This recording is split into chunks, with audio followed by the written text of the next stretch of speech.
Hello guys, আমি এখন আছি নোয়াখালী জেলার জয়াক বাজার। এই জয়াক বাজারে একটি ঐতিহাসিক দর্শনীয় স্থান রয়েছে। সেই দর্শনীয় স্থানটি দেখার জন্য আমি চলে আসলাম জয়াক বাজারে। চলুন বন্ধুরা, দর্শনীয় স্থানটি দেখে নিন।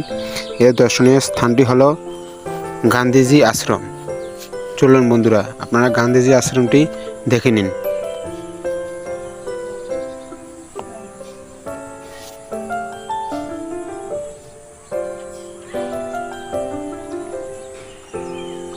এই যে দেখুন বন্ধুরা, চলে আসলাম গান্ধীজি আশ্রম। এটা হচ্ছে গান্ধীজি আশ্রম মেইন গেট। গেটটি দেখুন বন্ধুরা, এখন গেটের ভিতরে ঢুকে গেলাম।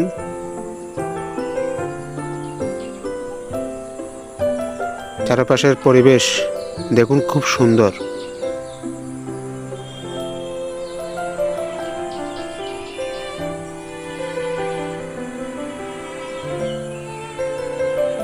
এই যে বন্ধুরা, চলে আসলাম গান্ধীজি আশ্রম মেইন গেট। গান্ধীজি আশ্রম দেখুন, জাদুঘর দেখুন, গান্ধীজি স্মৃতি জাদুঘর। এটি দেখতে হলে আপনি 20 টাকা দিয়ে টিকিট কেটে ভিতরে ঢুকতে হবে। বন্ধুরা, গান্ধীজি মূর্তিটা দেখুন, ভিতরের পরিবেশ দেখুন। এটা হচ্ছে গান্ধীজি স্মৃতি জাদুঘর। এখানে গান্ধীজির জীবন কাহিনী নিয়ে সব তার স্মৃতিময় জিনিসপত্র রয়েছে। জাদুঘরে ঢুকলে আপনারা দেখতে পারবেন। বন্ধুরা, ভিডিওটি কেমন লাগলো আমাকে